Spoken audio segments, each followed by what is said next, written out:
Okay.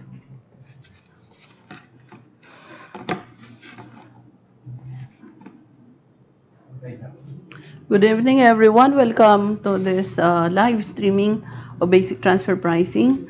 I would like to say thank you po sa ating mga subscribers. Umabot na po tayo ng 1,120. 1,124. No? So, thank you very much. And may shout out na, Hari. Okay. So, today or tonight is July 5, 2021, no? So our topic is a continuation of the topic that we have last week, which is the case of Pepsico, no? Pepsico, Puerto Rico, Inc. versus the Commissioner of Internal Revenue, no? And we will discuss about the thinness of capital structure in relation to debt and also yung participation in management as a result of the advances. Alam nyo, kung i-relate natin ito dito sa Pilipinas ngayon, you can see that the ECC or the Securities and Exchange Commission are very particular na about the capital structure of companies. That's why you can see the disclosure to financial statements, may requirement na yung sa risk management, yung capital management, ang dami ng mga disclosures po dyan sa financial statement na required for the corporations, no?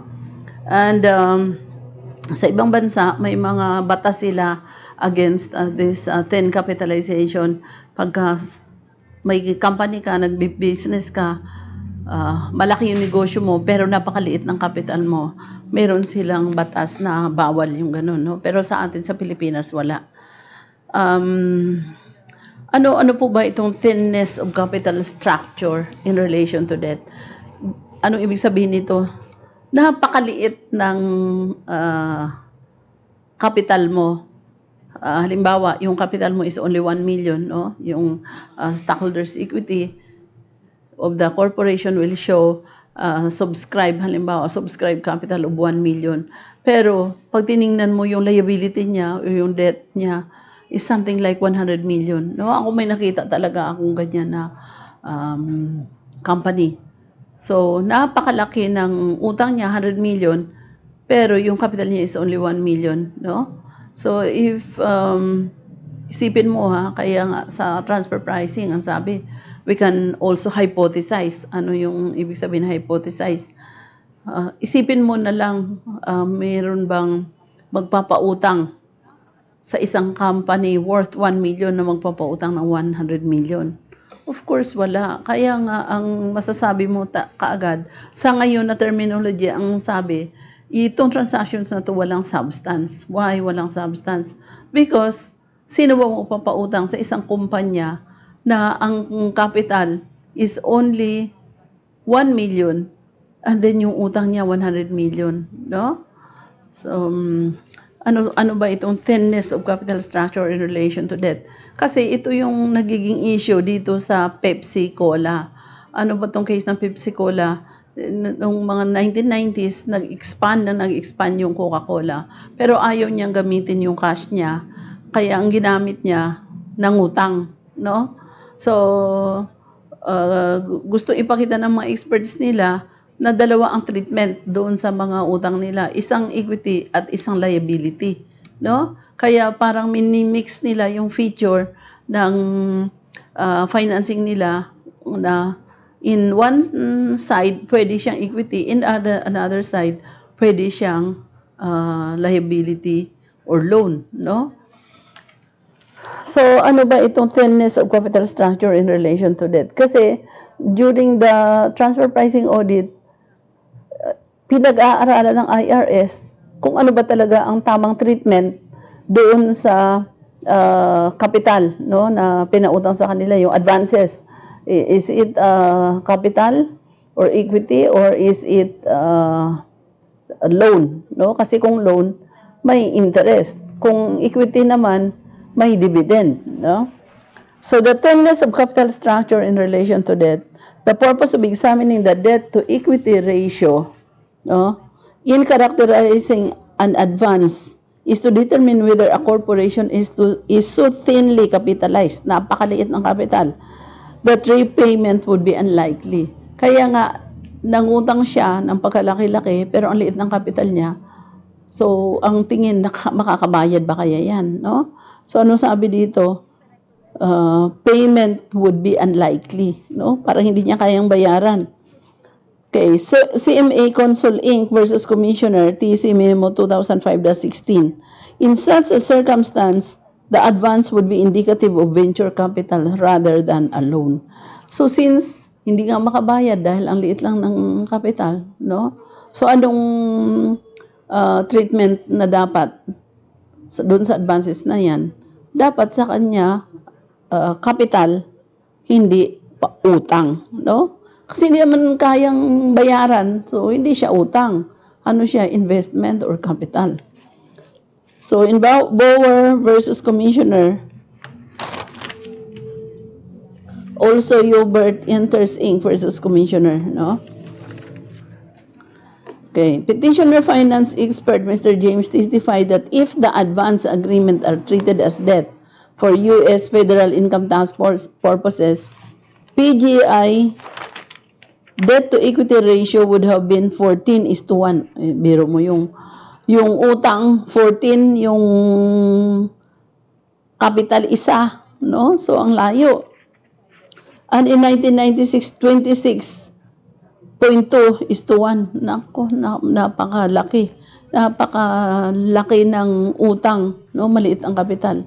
So in his expert report, Mr. James noted, excuse me, may shoutout na? O sige, shoutout muna. Shoutout po kay Sir Adrian Mendoza, Okay. the second. Good evening daw po. Okay. And then shoutout din po kay Ma'am Ina Official. Good evening daw po, ma'am. Okay, good evening po. And maayong gabi daw, ma'am, from Cebu City. Si Rosalina Tune. Ngayong gabi eh. Sila pa lang po, ma'am. Sige. Shout out sa lahat po ng mga viewers natin, no? And thank you very much for watching. Sana may matutunan tayo dito. Kaya nga sabi ko sa inyo, napakaganda na mag-discuss ng mga cases sa transfer pricing kasi ito yung application na ng batas at saka dito mo na makita ano ba ang mechanics o paano ba ginagawa yung scheme sa transfer pricing, no? So, in this case, yung Pepsico, Puerto Rico versus Commissioner of Internal Revenue, ang issue dito or yung dinidisallow ng IRS o ng Commissioner of Internal Revenue ng Amerika ay ang interest expense na kiniklaim ng Pepsi-Cola at saka yung kung ito ba ay debt, pautang o equity o capital, no? Kasi sobrang laki. And then kung titingnan mo yung mga company na pinautang, wala namang capacity to pay, no? So in his expert report, ito si Mr. James, expert witness ito during the hearing, no? So in some industries, such as banking, it is common to see debt to equity ratios that exceed 14:1.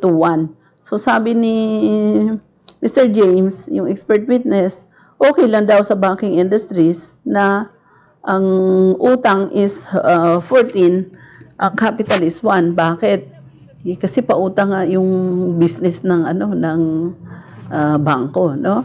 However, a bank unlike PGI is required to maintain significant diversification in its assets by type, industry, geography, maturity, and overall risk. Iba naman kasi ang requirement sa bangko, no? So may ni-require sila na may diversification ng assets.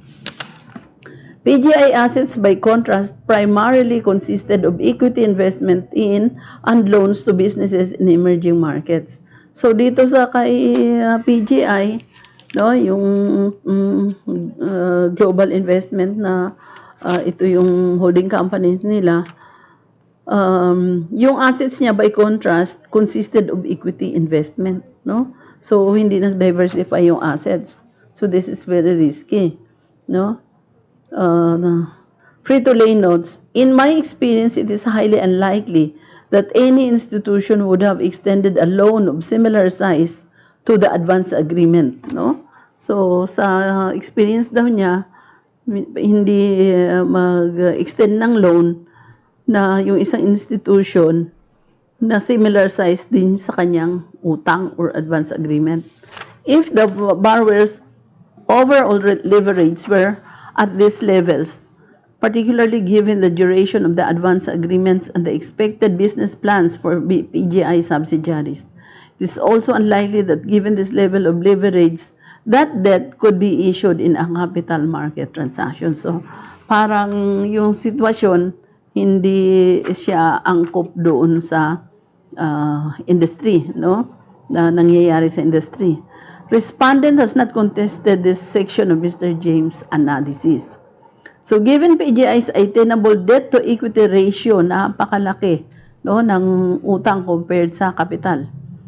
According to industry standards, we find that this factor supports the advance agreement's equity characterization. So anong characterization ng advance agreement or yung pautang? Sino na pautang dito? Frito-Lay, Metro Banking, at saka yung isa pang subsidiary din ng Pepsico, no? Okay.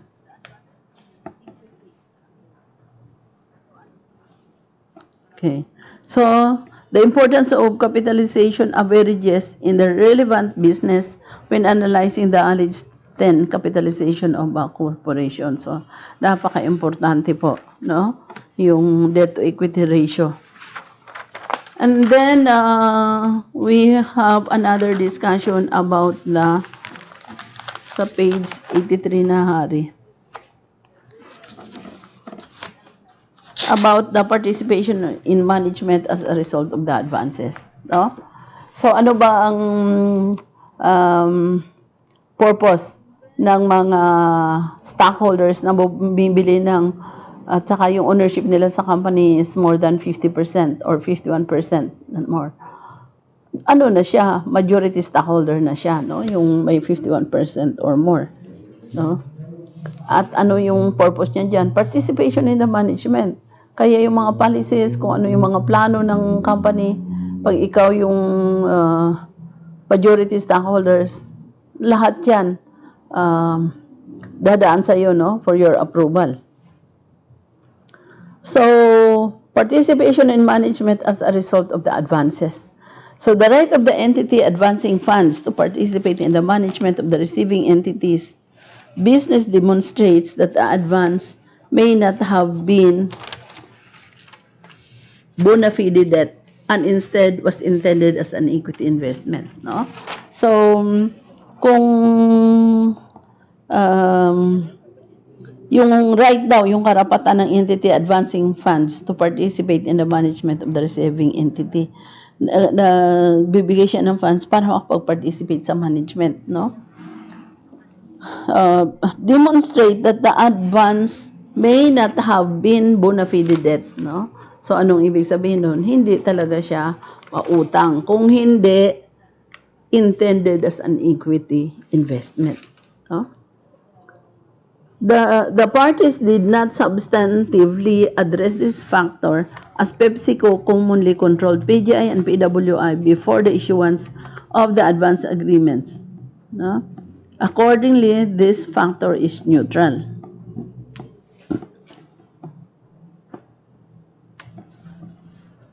Okay.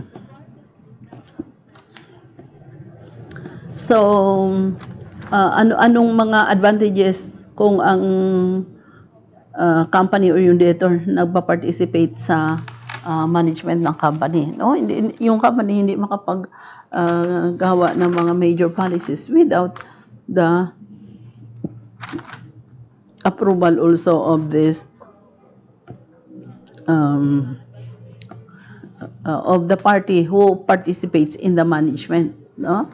Kasi parang may say na siya doon sa mga policies ng company, no? Okay. Balik tayo sa 47 hari doon sa opinion. Okay. So let's now go to the proper na discussion about the case, no? So ano yung thinness in capitalization? So very important po siya in order to um, determine the debt to equity ratio, no?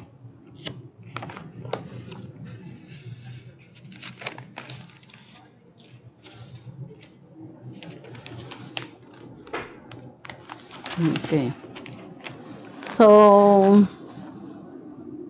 ano yung issue in this case, no? Part 2 na po tayo sa case of Pepsico, Puerto Rico Inc. versus the Commissioner of Internal Revenue, no? So, the principal issue in these cases concerns the appropriate characterization of the advance agreement for federal income tax purposes. Ano ba talaga ang advance agreement? Is it a debt or an equity? No? So, respondent generally asserts that the substance of the transactions revealed primarily through petitioner's dialogue with the Dutch Revenue Service during negotiations to secure a Dutch tax ruling. Evidence petitioner's clear intentions in structuring the advance agreements and concomitantly underscored that the instrument manifests a debtor-creditor arrangement. No? So, yun ang contention nila na creditor-debtor arrangement.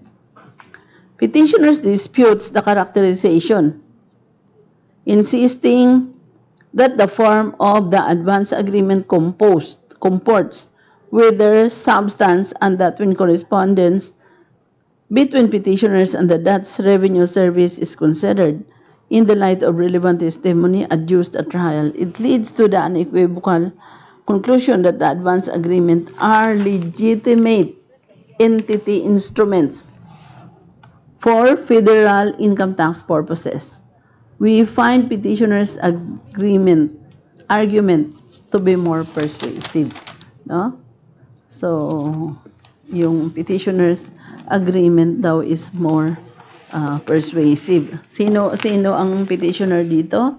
Si Pepsico, Puerto Rico Inc. At ang kalaban niya yung Commissioner of Internal Revenue. Okay.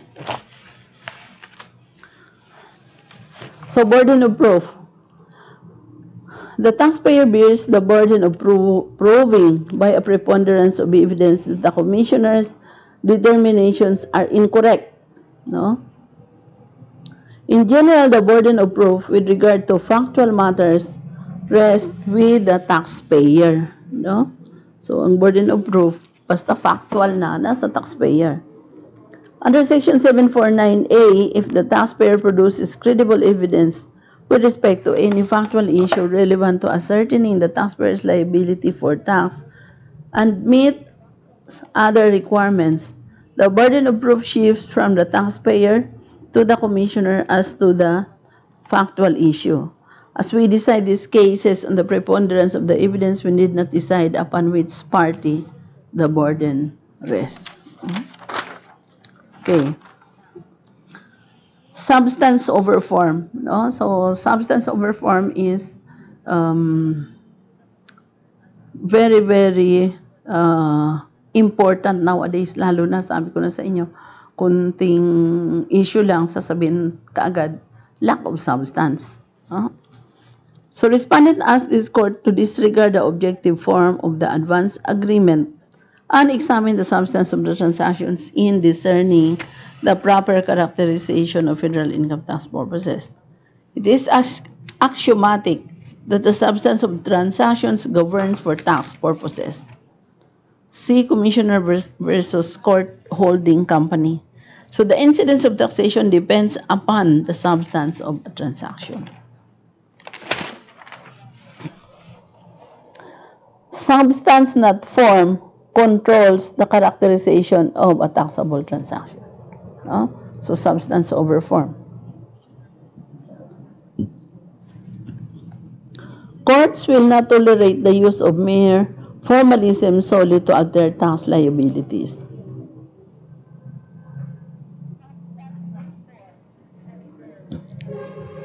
Calumet Endos Inc. versus Commissioner. The substance of the transaction is controlling. Oh, sige. In between substance and form, saan yung controlling? The substance. No? The substance of the transaction is controlling, not the form in which it is cast or described.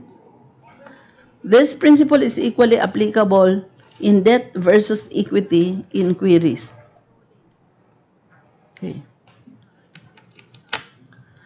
The determination whether the funds advanced are to be regarded as capital contribution or loan must be made in the light of all the facts of the particular case. No? So,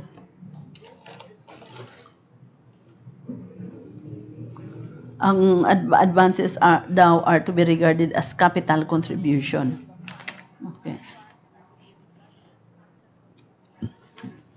So while cognizant that the substance of reform doctrine permits tax law jurisprudence, no, we believe it prudent to emphasize that the form of a transaction often informs its substance.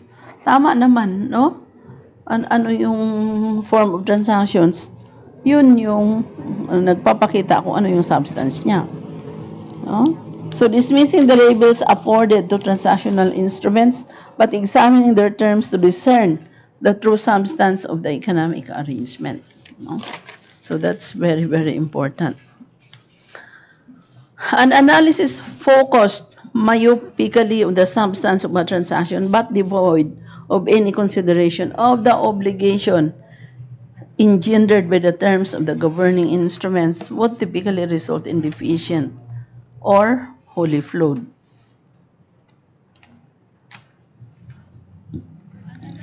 Okay. So, anong kagandahan ng kaso na to ng Pepsico, no? So,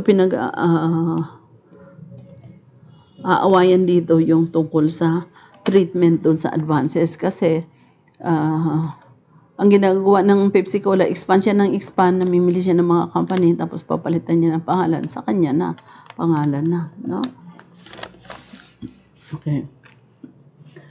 Admonition rendered by the Court of Appeals for the Fifth Circuit appears particularly prescient in this regard. We must take guard against oversimplification. For a glib generalization that substance rather than form is determinative of tax consequences, not only would be of little assistance in deciding troublesome tax cases, but also would be incorrect. The fact, at least, the tax word fact is that in numerous situations, the form by which a transaction is effected does not influence and may indeed decisively control the tax consequences. This generalization does, however, reflect the fact that courts will and do look beyond the superficial formalities of a transaction to determine the proper tax treatment. Okay. So, mindful that we must be circumspect in avoiding an unjustified extension of the substance of reform doctrine, we note that the respondent's argument is in substantial part predicated upon the substantive integration of Pepsico and its affiliates because they are all related parties under the common control of Pepsico. So respondent asserts that removing the ostensible constructs, separating the legally distinct entities and disregarding many of the intentionally vague terms of the advance agreements illuminates the debt-like nature of the instrument. Indeed, courts have recognized that transactional form between related parties are susceptible of manipulation and accordingly warrant a more thorough and discerning examination for tax characterization purposes. No? So, advances between a parent corporation and a subsidiary or other affiliate are subject to particular scrutiny. Because the control element suggests the opportunity to contrive a fictional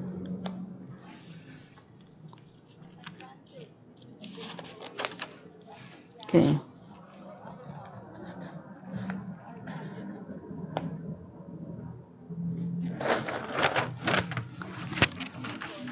May shoutout pa? O sige, shoutout ka muna. Magandang gabi daw po, ma'am. Sabi ni Okay. Ma'am Cindy Lamayo. Okay. And then kay Ma'am Bernadette Lonon. Oh, nandyan pa rin Apo, siya. maayong gabi din daw Maayong po. gabi, Ma'am Bernadette Lonon. And shoutout din po kay Ma'am Pauline Joy Hunyo.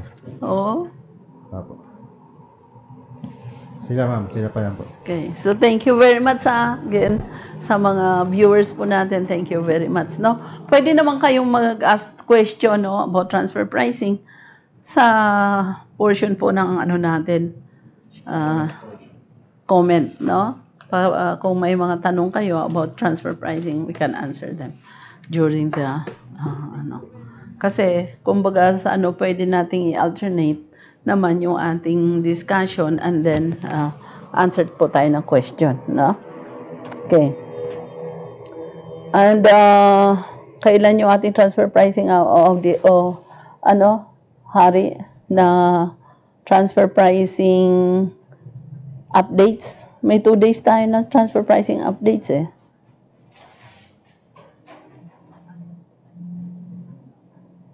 For the month of July. July 15.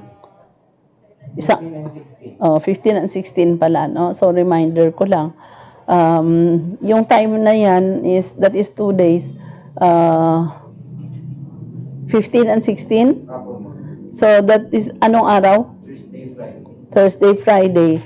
So, 15 and 16. Ay, 10. Hindi, dalawang araw yan eh. Kaya, mag-umpisa na alas 10 ng umaga, tapos alas 2 ng hapon hanggang alas 4 ng hapon. No? So, 4 hours a day po yung gagawin natin ng mga updates. At ang ibibigay ko sa inyo ng mga updates, yun yung mga latest or current about transfer pricing. No? Kasi, sa totoo, ang OECD, halos ang malaking portion talaga ng trabaho ng OECD is about transfer pricing. No?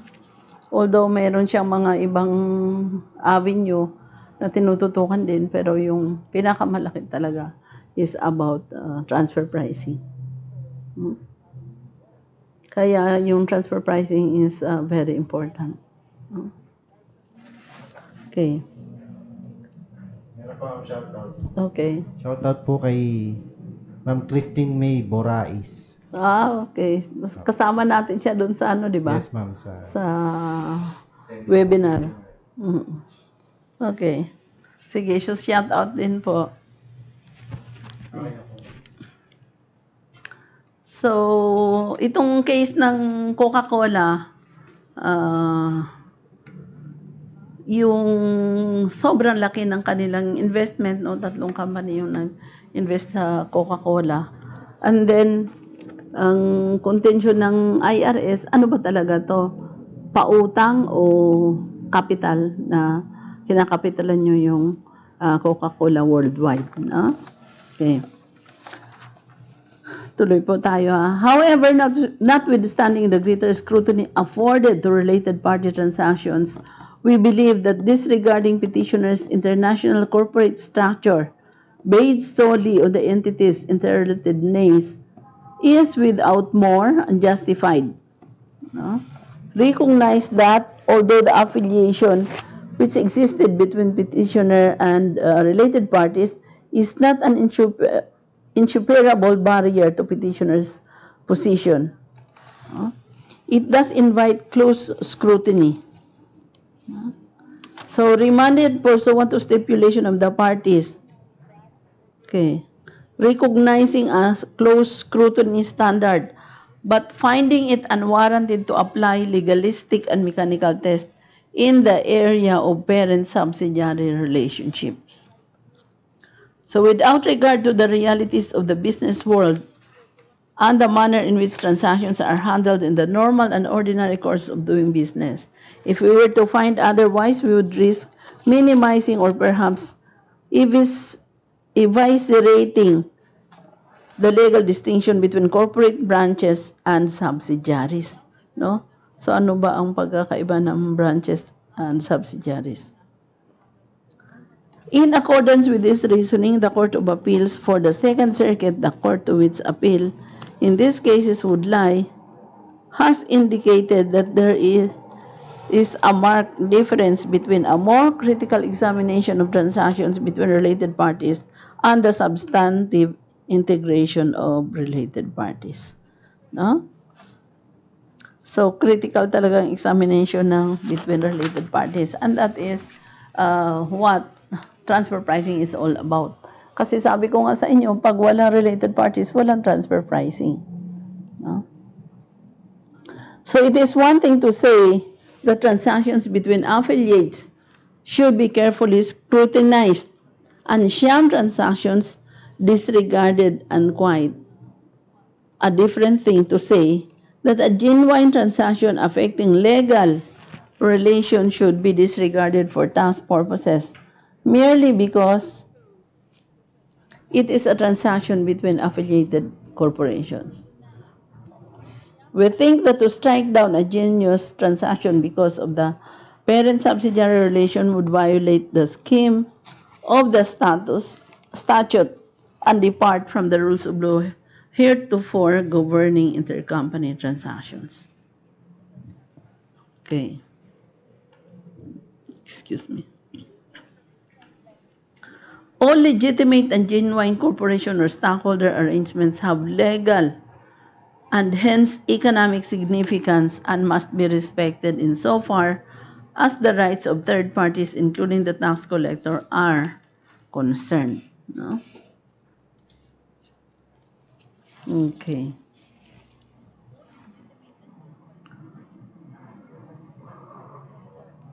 Pag tiningnan nyo yung case, ang dami ng mga citations ng mga cases. Ibig sabihin, matagal na, 1980s pa, ang dami ng cases na transfer pricing cases na nangyayari sa US. No? Excuse me.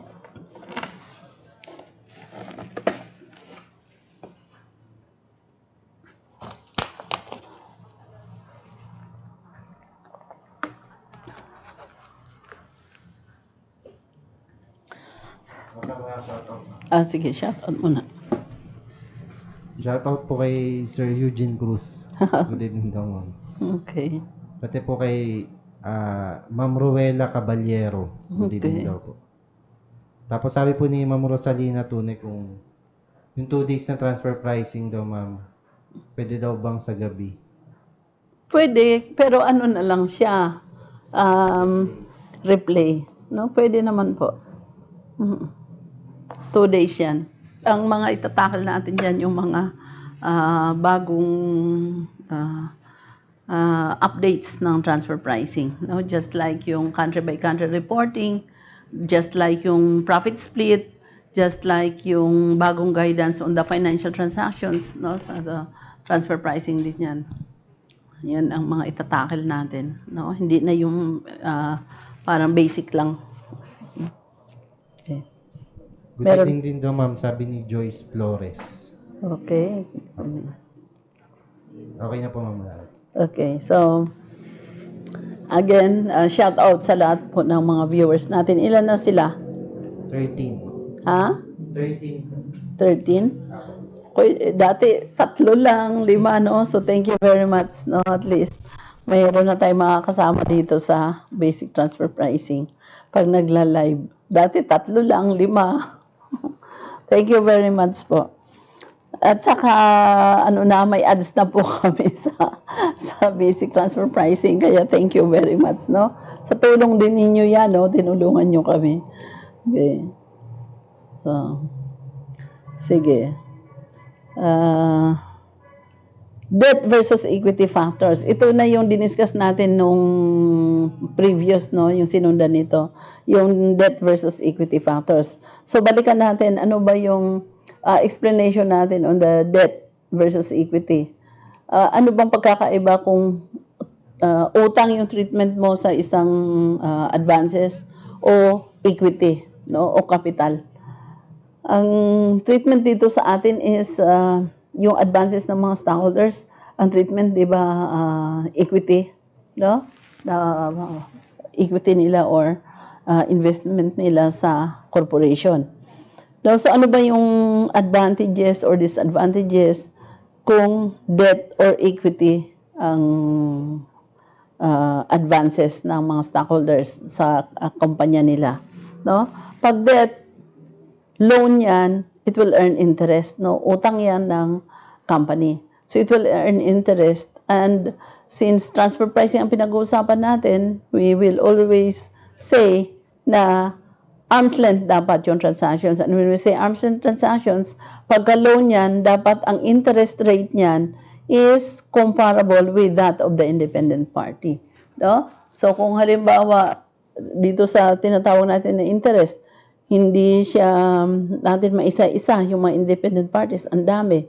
Ano yung titingnan natin? Yung interest rate ng Bangko Sentral ng Pilipinas, no?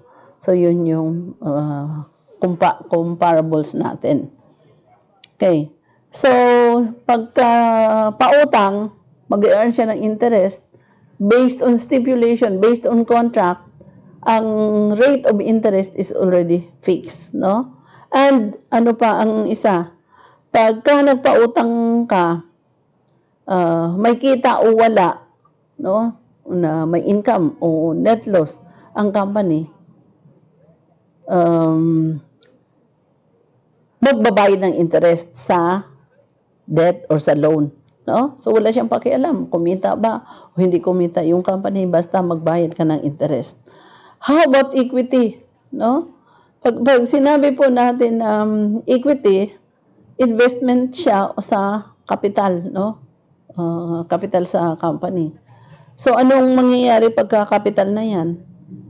Pag walang kita ang company, wala ka rin kita kasi walang dividendo na madidistribute, no?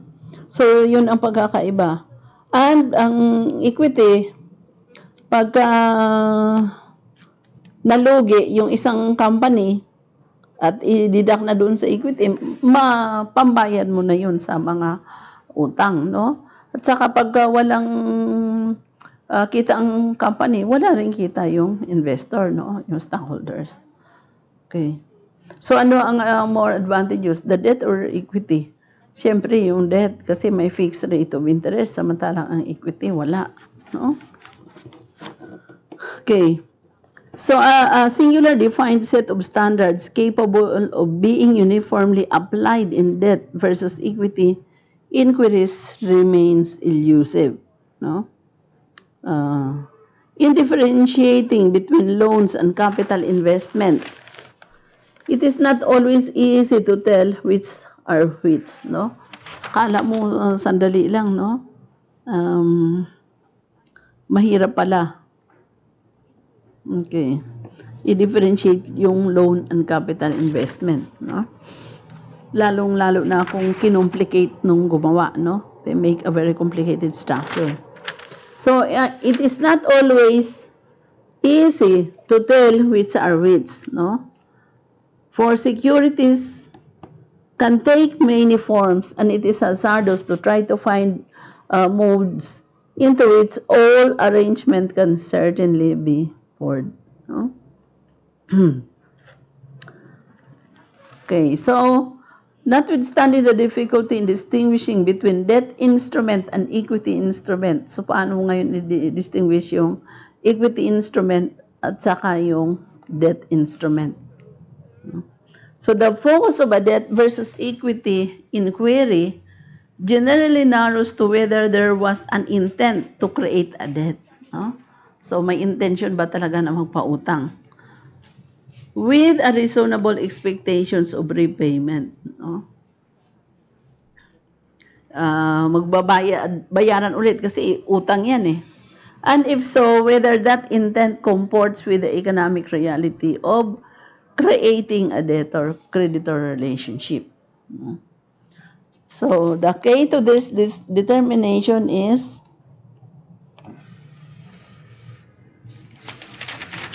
primarily the taxpayer's actual intent, no? Evidence by the particular circumstances of the transfer.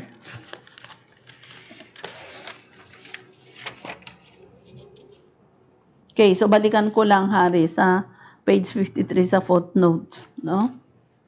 Section 385B sets forth 5 factors that may be included in any regulation prescribed by the Secretary to determine the character for federal income tax purposes of an investment in a corporation. No? Okay. Okay, so ano yung mga factors? Ano yung mga factors, no? Okay, so number 1, whether there is a written and conditional promise to pay on demand or on a specified date a sum certain in money in return for an adequate consideration in money or money's worth and to pay a fixed rate of interest. No? Okay. Number 2, whether there is subordination to or preference over any indebtedness of the corporation. No? May preference. Okay. Number 3, the ratio of debt to equity of the corporation. So, yun daw yung matitingnan, ha? Whether there is convertibility into the stock of the corporation. No? The relationship between holdings of stock in the corporation and holding of the interest in question. No? So, yun yung factors, no, na included in any regulation prescribed by the Secretary. Okay.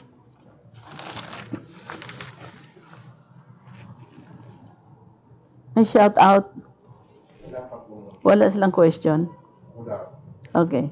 So, various courts of appeals have identified and considered certain factors in resolving debt versus equity inquiries. No? Okay.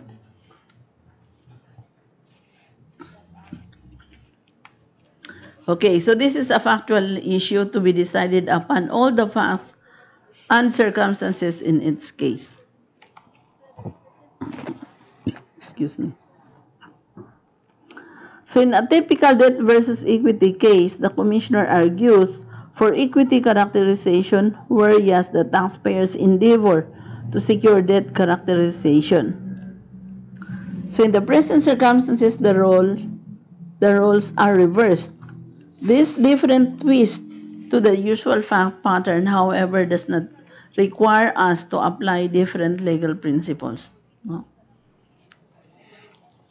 The Court of Appeals for the Second Circuit, the court to which appeal in these cases would lie, has not explicitly adopted a specific factor test. No? However, the factors germane to such an analysis, ito yung factors, no? Number 1, names or labels given to the instruments. Number 2, presence or absence of a fixed maturity date. Number 3, source of payments. Number 4, rights to enforce payments. Number 5, participation in management as a result of the advances, no? So, ito na yung sabi natin na magpa-participate na siya sa management, no? Status of the advances in relation to regular corporate creditors. Yun. So, kung may relationship sila. Intent of the parties. Okay. Identity of interest between creditor and stockholder. Okay. Number 9, thinness of capital structure in relation to debt. Okay. Number 10, ability of the corporation to obtain credit from outside sources. Number 11, use to which advances were put. Number 12, failure of debtor to repay. So, ito na yung mga factors, ha? And risk involved in making advances. Okay.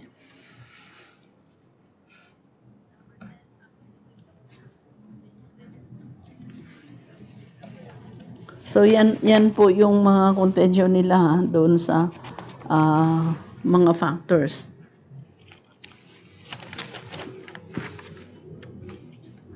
Okay. Okay. So ito yung mga factors, isa-isa din na in-answer ng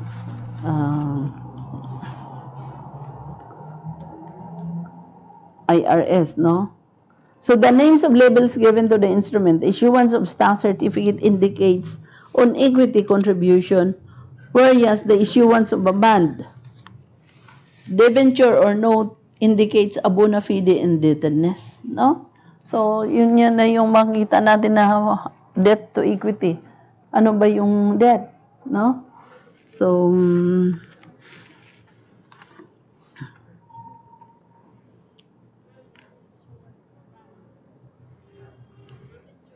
okay, so the advance agreement, at least superficially, events neither a debt nor an equity instrument. Accordingly, we find that this factor is neutral. No? So, neutral lang pala yung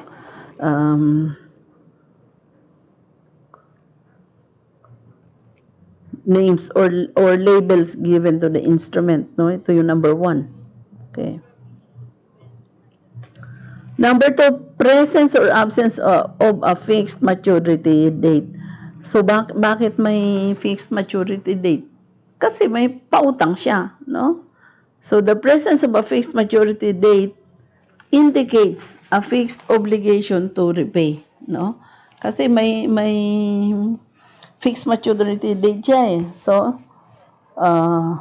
fixed obligation to repay, no? A characteristic of a debt obligation. So the absence of the same, on the other hand, would indicate that repayment was in some way tied to the fortunes of the business, indicative of an equity advance, no?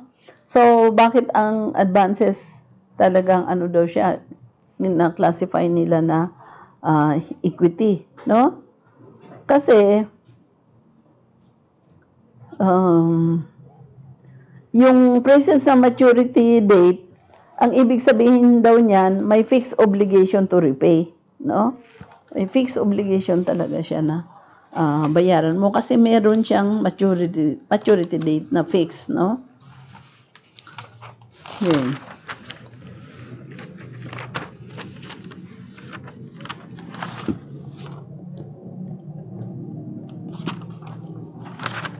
Okay, so the absence of provision that the holder may conditionally demand his advance at a fixed time, the security cannot be a debt, no? So hindi siya utang. Definite maturity date on which the principal falls due for payment without reservation or condition is a fundamental characteristic of a debt. No, so yung fundamental characteristic of debt, hindi nila makita doon ito sa transaction. So, ang contention talaga ng IRS, hindi ito utang. Ano ito? Equity, no? Investment mo sa capital. So, the advance agreement have terms of 40 years. You can just imagine, yung advance agreement, 40 years ang ang term, no? Sa mga bangko, wala magpapa-utang ng ganyan. So, ano ibig sabihin itong 40 years na term? This is not arm's length, no? Okay. So, advance agreement have term of 40 years, no? Which can be unilaterally extended by their holders an additional 15 years, no? O, so 55 years na lahat. However, to the extent a related party defaults on any loan receivable held by PGI or PWI, such terms are voided, rendering the instruments perpetual. Okay. Petitioners aver that extended maturity dates of the advance agreements, which viewed in isolation, effectively suggest the holder's investment to the business risk of PWI and PGI, no?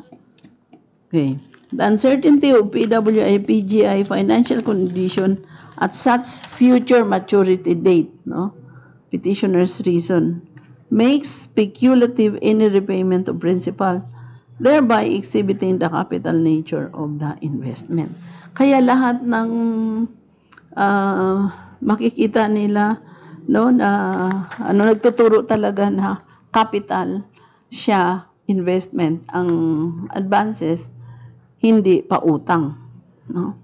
So alternatively, petitioners submit that the real possibility of default by a related party on a loan receivable held by PGI and PWI, which would eliminate any set term of the investment, ensures that the advance agreement lack an unconditional fixed repayment date, serving to further divorce the qualities of the advance agreements from those of a typical debt instrument. No? Okay.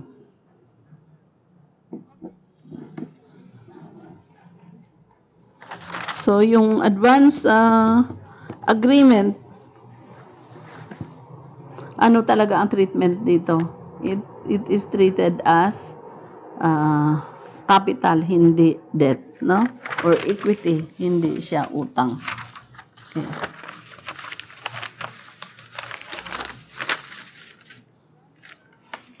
So, in the previous, may mga deliberations itong case na to. Kumuha pa sila ng mga expert witnesses, no? Okay.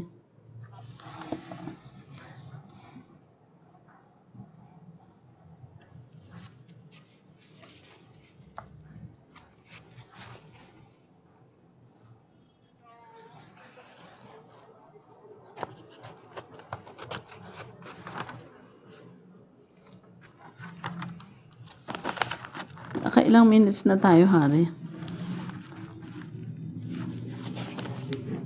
Ha? 52. Sige.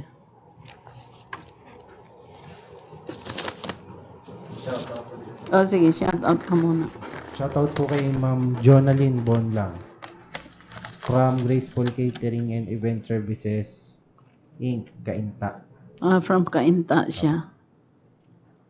Good evening din daw ma'am, sabi ni Ma'am Riza May Pineda Kindara. Okay. Mga participants natin sila, no? Yes. So, thank you very much po. Sa mga kasama na natin sa live streaming, no? Thank you very much. No? Ito pa yung isang contention dito ng IRS na bakit hindi talaga to pautang yung mga advances na binibigay ng affiliated companies sa Pepsico, no? Ito yung sinasabi niya dito, ability of corporation to obtain credit from outside sources, no? So, sabi niya dito, the touchstone of economic reality is whether an outside lender would have made the payments in the same form and on the same terms, no? Yung mga conditions ng mga loans na lalaki at na 40 years and then may extended life pa na another 15 years, so in all 55 years, no? So, hindi maniwala yung IRS na pautang yun. Ang sabi ng IRS, capital, no? Advances eh. Okay.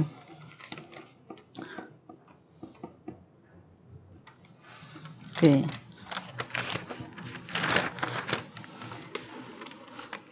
So, under an objective test of economic reality, it is useful to compare the form which a similar transactions would have taken had it been between the corporation and outside lender.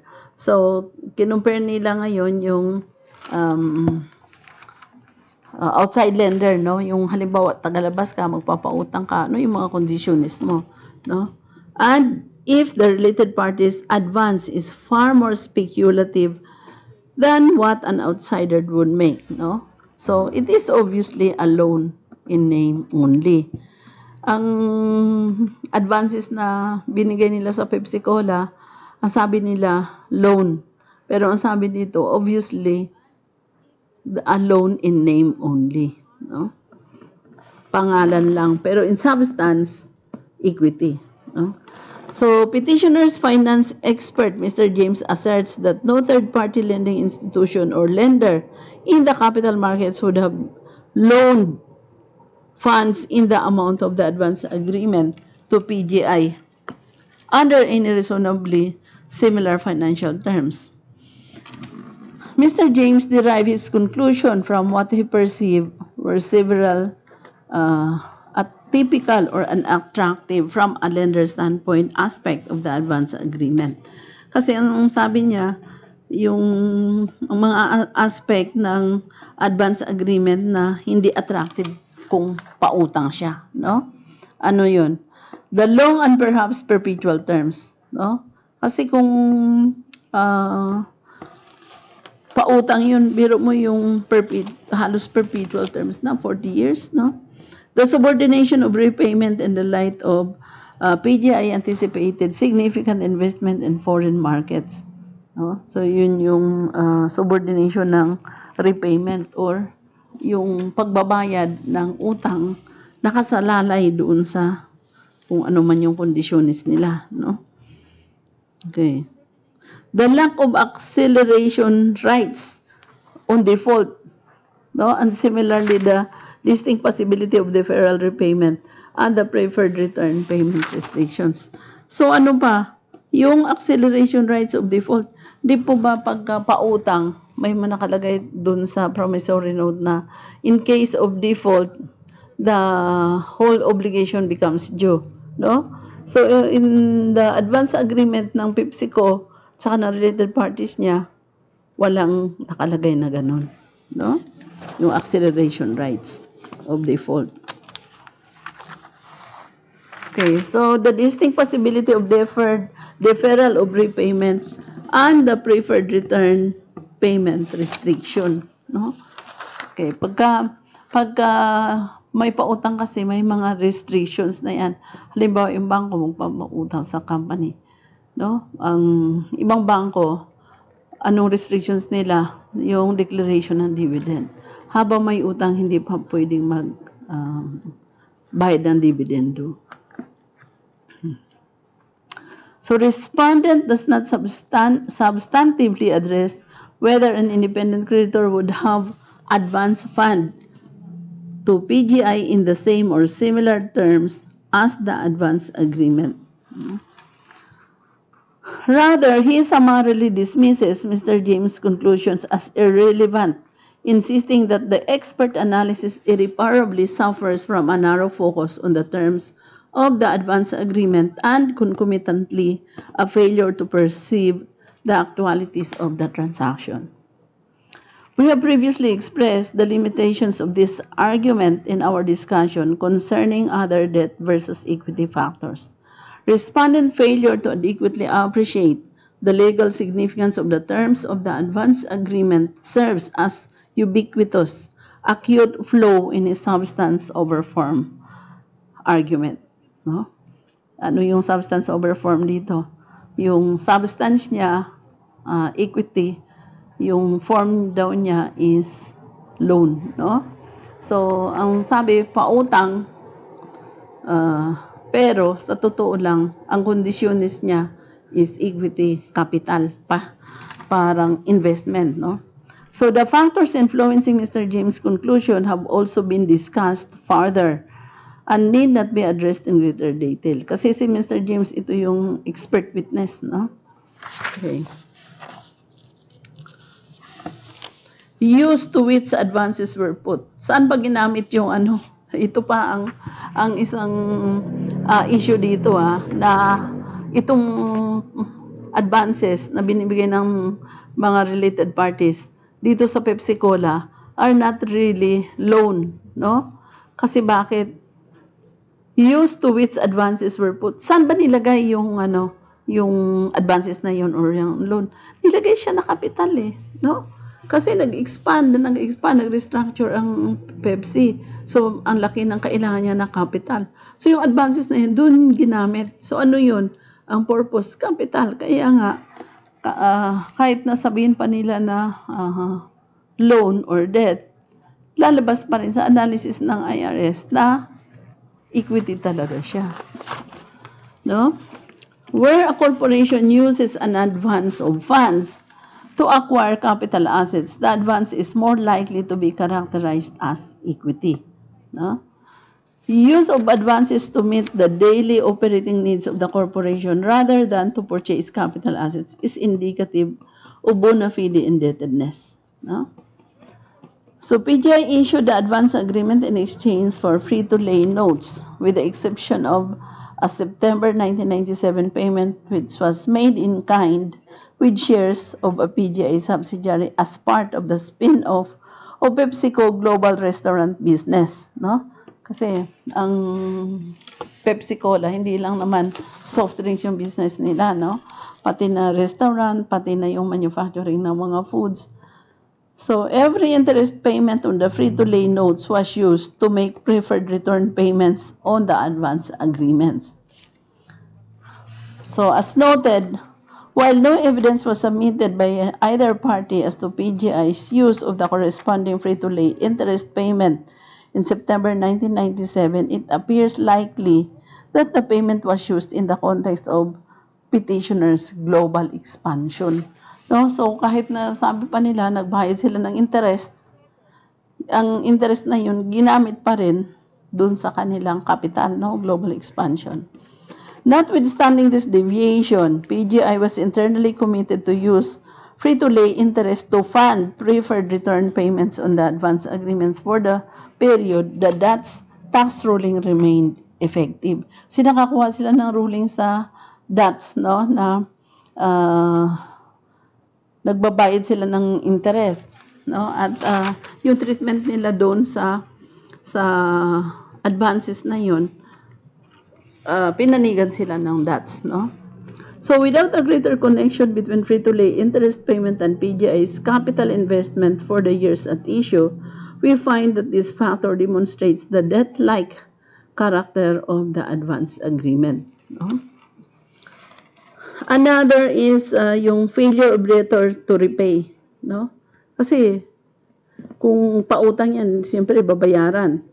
The repayment of an advance may support its characterization as bona fide indebtedness.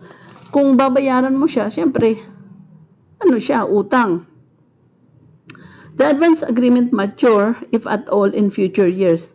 However, petitioners did repay 214,084,144 of principal on the 1997 advance agreement in 1988. So nonetheless, it is premature to rely on this factor as tending to demonstrate either the equity or the debt-like features of the advance agreement. Accordingly, as recognized by respondent, this factor is neutral. No? So neutral kasi nagbayad. Risk involved in making advances. Okay, ano yung mga risk pag naggawa ka ng advances? No? Especially, kaso lang dito, paano naman to magkaroon sila ng risk? Related parties lang sila no? So, umiikot lang din yung pera sa kanila. So, ano yung magiging risk dito? Kasi ang nagpahiram is a related party. Ang naghiram is also a related party, no? Okay. Ang ano lang dito, ang pinag-aawayan lang dito actually, yung treatment doon sa interest expense, no? Okay. So, tuloy tayo, Risk involved in making advances. A significant consideration in our inquiry is whether the funds were advanced with reasonable expectations of repayment regardless of the success of the venture or were placed at the risk of the business. So, ano daw ba yung advances na yun? Nilagay ba yun na fund and then babayaran ka agad or depende na sa kung ano yung resulta ng business, no? Kasi pag capital yan or investment mo yan doon sa business, depende yan sa resulta ng business. Pero kung pautang yan, ano man yung resulta ng business, babayaran mo talaga yung utang. Okay. So many of the general debt versus equity factors may bear on the degree of the risk associated with a financial instrument at issue. In essence, this factor represents another means by which to ascertain the intention of the parties. No? Kasi ano-ano ba yung magpe-prevail? Ano ba yung determinant ng transactions? Yung intention ng parties, no? Kahit yung batas, ano ba ang tinitingnan pag may conflict na sa law? Yung intention of the lawmaker. So ganito din sa nagpapautang. Ano ba yung intention? Pautang ba talaga siya o investment dun sa company?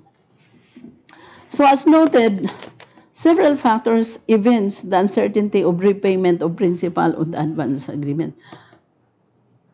Parang may uncertainty yung repayment. So kung uncertain yung repayment, ano yun? Capital, no? Investment, hindi siya debt, hindi pa utang. So in particular, the long unconditional maturity date of the advance agreement considered in the lights of the PGI's investment in foreign markets subject to repayment to the success of such ventures. Kasi sobra 40 years, no? Plus 15 years pa, so 55 years. So, parang hindi siya daw pautang. Kung may nagpapautang ba ng 40 years, no? Sa mga bangko, parang wala. The overall subordination of those payments similarly diminish any reasonable return of KFCIH or PPR's investment. No? Ito yung mga nagpautang. KFC, ito yung KFC Holdings to, no? And PPR were also not afforded legitimate creditor remedies to ensure repayment of principal or base. So sila yung nagpautang pero parang wala silang creditor remedy kung hindi magbayad, no? And perhaps most convincingly, the independent creditors test. Yun. Yung independent creditors test, hindi makita dito sa advances na ginawa nila, no? Kaya ito lang yung nakita ko sa transfer pricing, saan sumasablay yung mga consultant, no?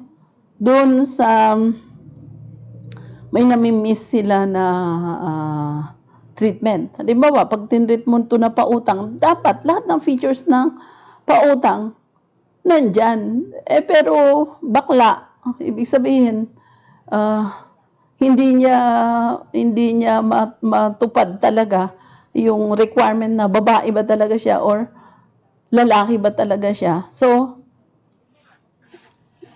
pagdating na sa korte, matatalo ka. Kagaya dito, independent creditors test, no? So, underscores that a commercial bank or third-party lender would not have engaged in transactions of comparable risk. Ano ba ang tinatawag natin na arm's length principle? When we say arm's length principle, we compare, no? The related party transactions with that of the independent party transactions. So, dito sa pautang, sino yung independent parties? Ito yung mga bangko, kasi sila nagpapautang.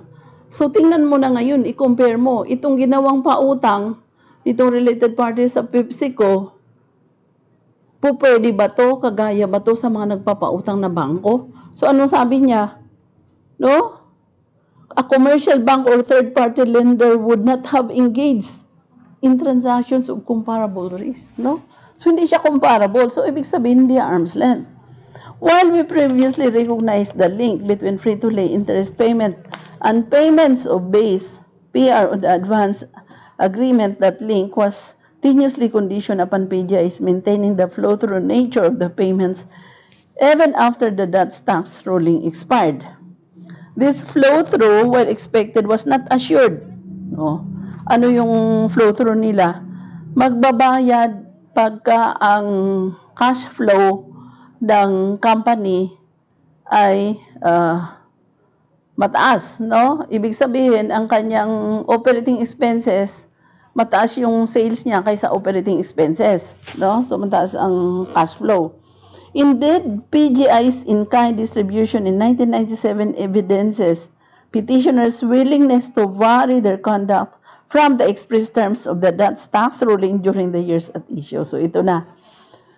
Kasi pinayagan sila nung Dutch, no? May Dutch ruling dun sa treatment nung ginawa nilang loan, no? So, may tax ruling sila doon. May mga interest payment na. Pero, ano siya? Vary their conduct. Nag-iba yung kanilang conduct, no? Yung kanilang treatment. So further, petitioners never expressed an intention to abide by the payment convention for the extended period following the expiration of the tax ruling. No? We also noted that although the principal of the free-to-lay notes equal the principal of the advance agreement, the maturity dates of the respective instruments were not congruent. Ano yung maturity date? Hindi daw congruent, no? So therefore, when the free-to-lay notes matured, PGI was not compelled to make corresponding payments of principal on the advance agreement. Okay. In accord with our prior discussion, we find that this factor illuminates the equity characteristics of the advance agreement. So hindi talaga siya daw utang. Ano siya? Investment as capital. No? Debt versus equity conclusion. The determination of debt or equity is no mere counting of factors, no? Bauer versus Commissioner. However, after consideration of all the facts and circumstances, we believe that the advance agreements exhibited more qualitative and quantitative indicia of equity than debt. No? So anong findings ng court? Equity siya, investment siya, hindi siya pautang. Conclusion, we hold that the advance agreement are more appropriately characterized as equity for federal income tax purposes. In reaching our holding herein, we have considered all arguments made, and to the extent not mentioned above, we conclude they are moot, irrelevant, or without merit. So, ano siya? Equity. Hindi siya pautang. So, anong mangyayari doon sa mga kiniklaim nila na interest? So, hindi yun interest payment, no? Dividend. Dividend payment yun. Okay. So, ganyan po sa transfer pricing. No? Yun yung tinatawag natin na substance over form. And very, very important ngayon. Yun ang pinakabago natin sa transfer pricing ngayon, no? Na halos pagka may mga transactions na malabo yung related parties at hindi comparable sa independent parties, ang sasabihin ka agad ng tax authority is yung transaction na yan ay walang substance. No? So pagka walang substance, hindi siya totoo na transaction. No? And that can be disallowed for tax purposes. Okay? So, may mga tanong pa, no? Okay? So, yung sunod natin sa July 7, meron na din po kami mga invitations dyan. Kasi, ang ginawa ko para may ideas na kayo, gumawa na kami ng advance. Pero dalawa pa lang yung na-post ni Harry. No? Siguro gawin na lang natin na 1 week in advance. Although, meron na kaming mga cases na napili na namin that will be discussed during the month, no? And yun nga, meron tayong transfer pricing na updates, and then tuloy lang natin itong mga discussions na application ng mga transfer pricing cases. And magkaroon din tayo ng mga video para sa discussions, no, ng transfer pricing. Hinano lang namin kasi may mga seminars tayong nakasala this month, at piniprepare pa namin yung mga PowerPoint dahil nga nagbago po tayo lahat, no? Hindi na natin sinundan yung mga dating modules. So, please bear with us, and thank you very much po sa tulong ninyo sa mga subscribers natin. Thank you very much. And let's call it a night. See you ulit sa Wednesday po, 8 o'clock to 10 o'clock po. Pero pagka hindi man naman siya aabot dahil konti lang yung ating discussions, mga more than an hour lang po, no? So, thank you very much, and let's call it a night.